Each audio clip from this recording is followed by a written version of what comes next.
In this video, we will cover experience section, the most important section in your resume. Why? Because it has the most detail. So getting this right is really key for your success. In this video, I will cover these 7 questions that will help you write a better experience section. First, which format to follow? You should follow a reverse chronological format. Now in this format, your jobs are mentioned from most recent to the oldest. Second, you need to mention enough detail for ATS systems. Let's see it. So we are in our resume builder tool at 1millionresume.com, and this is one sample resume. Here you can see, you can mention your roles. By default, tool will arrange them from most recent to the oldest. And in each experience, you need to mention the role, company name, city and state of the company, and the duration you worked with. You don't need to mention the exact date, just the month and year are fine. So this format works very well with ATS. Now, if need be, you can come to your experience section and you can rearrange the order. Next, how many years of experience should you show? You should normally show 10 to 12 years of experience. Employers are only interested in last 10 to 12 years. Let's see that in action. So here I can mention the roles from last 10 to 12 years, and the really early roles that I have done, I can add a previous experience section from here and mention under it. So I can just mention it. Now this shows your employer where you have been in your early career without bringing unnecessary details. Next, how should you write it? Should you write activities, or should you write outcomes, or should you write achievements? You should write your experience section in bullet points. Now I have seen people writing worked on various engineering projects for reporting and task tracking. This is very generic. It does not tell anything about what you are doing in your role. One more example, responsible for providing project update to senior management. Again, very generic.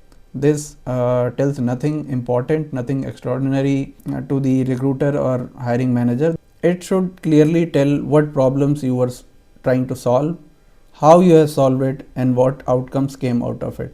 There is a simple CAR formula to write better bullet points. I have explained that entire thing in a video and I recommend you to watch it. Next, how much you should quantify.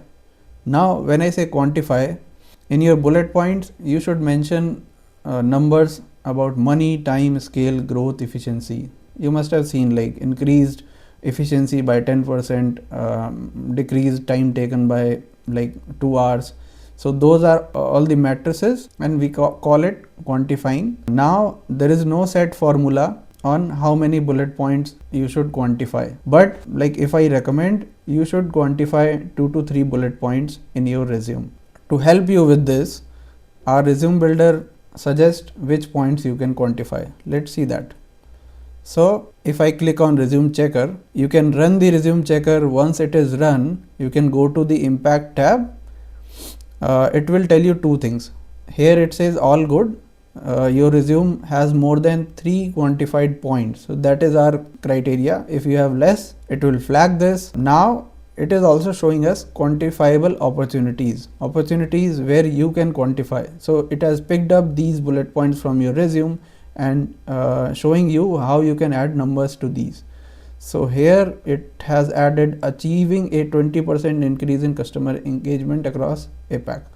So you can look for similar numbers and add at the relevant places. What if I don't have numbers in my role, or I can't disclose those numbers? Good question here. Sometimes we don't have numbers. Sometimes we are working in a role where we can't disclose numbers. Like for example, a person working in a startup which is not public can't disclose private revenue numbers because he may be interviewing to the competitors and it's not a good practice to disclose those numbers. But still, there are some matrices. For example, you have worked with team of 6 people and you have increased the efficiency of particular function from X to Y, or you decrease the time taken by the manual process from 8 hours to 2 hours.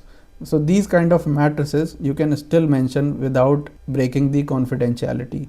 One more thing to cover: safe estimate versus fake matrices. You should not mention fake matrices like 15%, 25%.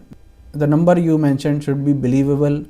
It may not be the accurate number. Sometimes you can't get the accurate number, which is fine, but it should be believable and should be close to the actual number. Next, how many bullet points are enough? Now I have seen people writing 30 plus bullet points. That's too much and unnecessary increases length of your resume. So what I recommend is writing 5 to 8 points in your current job or most recent relevant role. In your past jobs, you can write 4 to 6 points. You can write 1 to 2 points in your early jobs, like jobs you have done 6 years back or 8 years back. You can just summarize them in 1 to 2 points. For freshers, when they are writing about their internship, they can mention it in 3 to 5 points. That will ensure your resume has enough detail without making it very lengthy. Covering keyword in experience. Now this is very important. Let's see this in action. I have came back to the sample resume. Now here we are talking about targeting JDs, targeting a role. So I need to click on match with job. Here I have already run this, so you are seeing the keywords, but initially you need to update the job description. Here you can mention your target role, whatever it is, and you can pick 2 to 3 sample JDs from your favorite job site. Here just copy paste the JD here and then save. Then you can run ATS matching. What it will do, it will pull out all the keywords from the JDs and it will match with your resume. It will show you what keywords has matched and what keywords you are currently missing. So for each missing keyword, you can see the example here, and when you say add to your resume, you can just tell it where you want to add. It will add the bullet point to your resume, and you can rerun this to confirm that it has matched. Now this entire thing is mentioned in great detail in this video. I will mention link in description. Next, again this is very important, how to use AI without getting rejected.